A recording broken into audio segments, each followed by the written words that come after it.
চাওক নিখিল ছাত্ৰ সন্থাৰ আহ্বায়ক হিচাপে ৰাখি আমাৰ বিটিআৰ অঞ্চলৰ জাতীয় সংগঠন ছাত্ৰ সংগঠন যাক মানে CCBTR বুলি কোৱা হৈছে, এই CCBTRৰ সদস্য সংগঠনবিলাকে আজি একত্ৰিত হৈছে আৰু ইয়াত আমাৰ বিটিআৰৰ চিফ মহোদয় তেখেতক লগত লৈ এইখিনি আলোচনা তেখেতসকলে কৰিব বিচাৰিছে। তেখেতসকলৰ জাতীয় বা দল সংগঠন হিচাপে কিছু কথা শিৱসাৰৰ লগত বিটিআৰ প্ৰধানৰ লগত নিশ্চয় কথা পাতিব। তাত মই এই দল সংগঠনক জাষ্ট এপাক দেখা দি তেখেতসকলৰ আগন্তুক নিৰ্বাচনত যাতে তেখেতসকলে ডাইৰেক্টলি নহয়, তেখেতসকলে ইনডাইৰেক্টলি কিবা এটা সহায় কৰিব পাৰে নেকি, তাৰ এটা আহ্বান জনাবলৈ মই আহিছিলোঁ।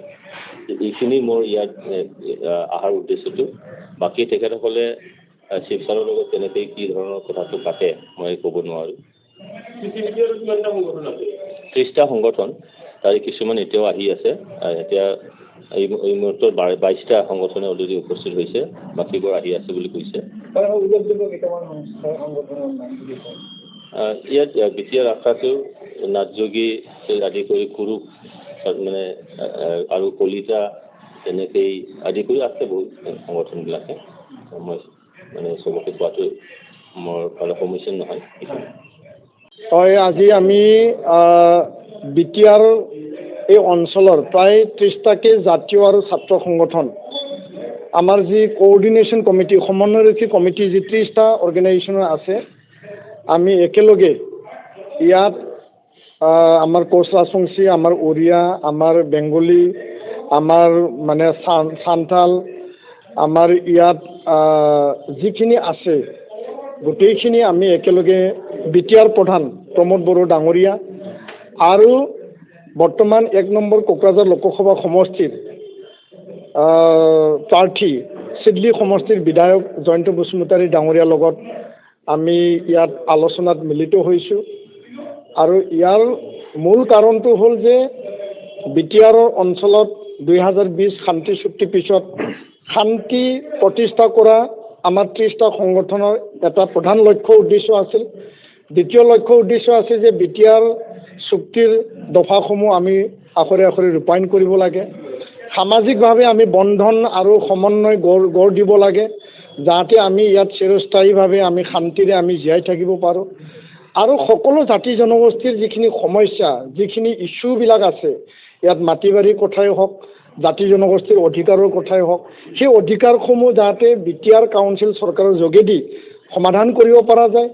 আৰু যিবিলাক কাউন্সিলৰ ওপৰৰ সমস্যা আছে, ৰাজ্য চৰকাৰ আৰু কেন্দ্ৰীয় চৰকাৰ পৰ্যায়ত এইটো সমাধান কৰিব পৰা যায়।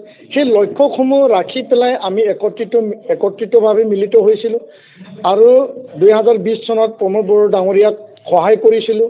2021 চনত বিধানসভাত আমি কিছুমান সহায় কৰিছিলোঁ। আৰু এই সহায়ৰ যাত্ৰা এটাই আছিল, এই 3-4টা পইণ্ট। ইয়াত কোনো ৰাজনৈতিক উদ্দেশ্য নাই।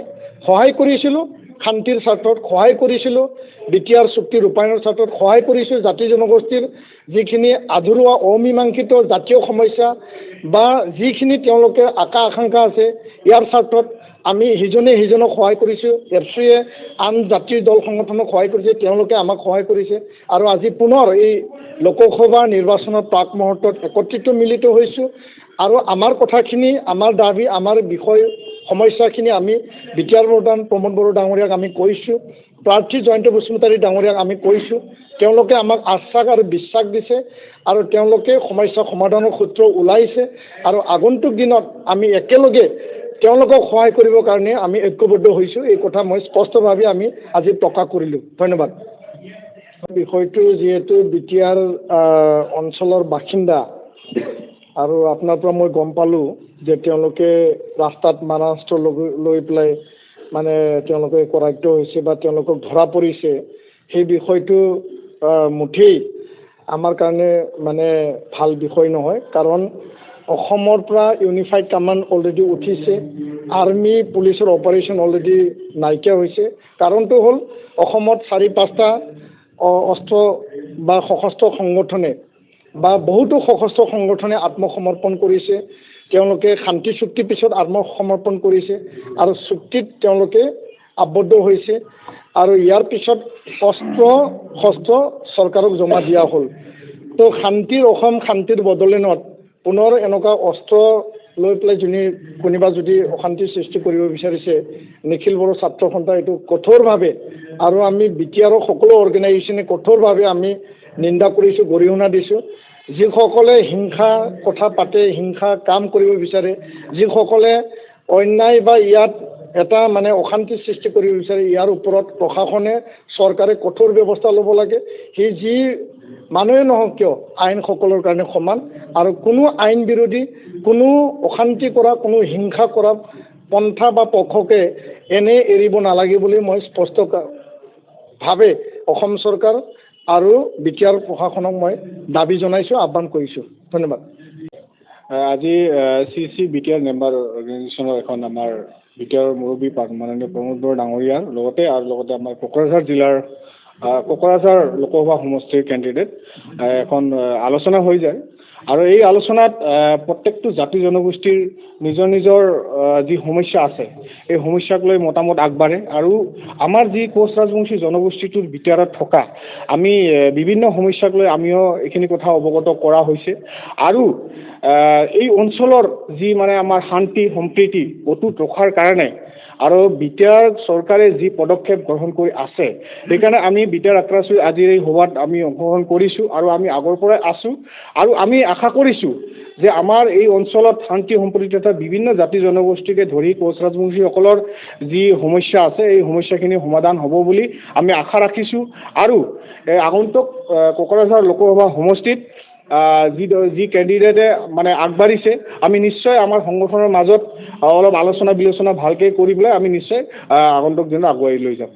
ৰাজনৈতিক সমৰ্থন আগবঢ়োৱাৰ চিন্তাও আছে? না, আমি আমাৰ সংগঠনৰ মাজত আমি আলোচনা বিলোচনা কৰিম। আজি আমি পজিটিভলি আমাৰ কথাখিনি আমাক স্পষ্ট ভাষাৰে মাননীয় প্ৰমোদ বড়ো ডাঙৰীয়াই আমাক পজিটিভলি কৈছে যে কোচ ৰাজবংশীসকলৰ BTR থকা যি সমস্যা আছে সমাধান কৰিব আৰু সমাধানৰ সূত্ৰ আমি দেখা পাইছোঁ।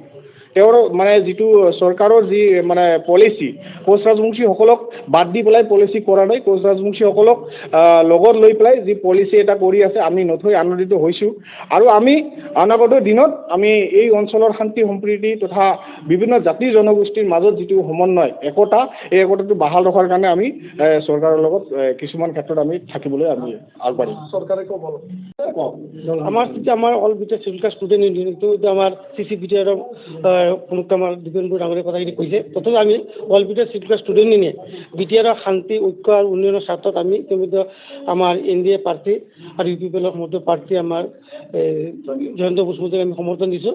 আমি পূৰ্ণ সমৰ্থন আগবঢ়াম আৰু তেখেতক জয়যুক্ত কৰাৰ কাৰণে আমি আমাৰ সংগঠনৰ পৰা চেষ্টা কৰিম। আশা কৰিছোঁ আমাৰ CC BTR যিখিনি আমাৰ কমিটি আছে সেইখিনিও সহযোগিতা আগবঢ়াব বুলি আমাৰ এটা আলোচনা হৈছে। ইতিমধ্যে আজি আমাৰ BTR প্ৰধান প্ৰমোদ বড়ো ডাঙৰীয়াই আমাৰ কথা কিছুমান ক্ষেত্ৰত আমাক আশ্বাস দিছে যাতে আমাৰ উন্নয়নৰ ক্ষেত্ৰত কিছু আছে, এই আশ্বাস আমি ফলৱৰ্তী হৈছোঁ আৰু সেই হিচাপে আমি all BTR civil caste student ইউনিয়নৰ ফালৰ পৰা পূৰ্ণ সমৰ্থন আমি আগবঢ়াইছোঁ। ইলেকশ্যনৰ পাক মুহূৰ্তত চৰকাৰৰ সৈতে বা ৰাজনৈতিক দলৰ সৈতে আলোচনা এইটোৱে প্ৰথম নহয়। ইয়াৰ আগতো আমি BTC ইলেকশ্যনেই হওক বা এছেম্বলি ইলেকশ্যনৰ সময়তো আমি আলাপ আলোচনা কৰিছিলোঁ আৰু সেইমতে BTRত থকা 30টা সংগঠনে নিজৰ নিজৰ জাতীয় সংগঠনৰ বা সমাজৰ কাৰণে বহুখিনি এচিভমেণ্ট কৰিবলৈ পাইছে। ঠিক তেনেকৈ তাৰ ভিতৰত মই অসম উড়িয়া যুৱ ছাত্ৰ পৰিষদৰ তৰফৰ পৰা ক'ব বিচাৰোঁ যে বিগত দিনত আমি উড়িয়া জনগোষ্ঠী একো পোৱা নাছিলোঁ, কিন্তু এই 3টা বছৰৰ সময়তে 3টা বছৰ অতিক্ৰম কৰাৰ সময়তে আমি উড়িয়া জনগোষ্ঠীয়ে যিটো নেকি আমি পোৱা নাছিলোঁ অসম চৰকাৰৰ পৰাও যে Oriya language and culture research centre আমি পাবলৈ সক্ষম হৈছোঁ।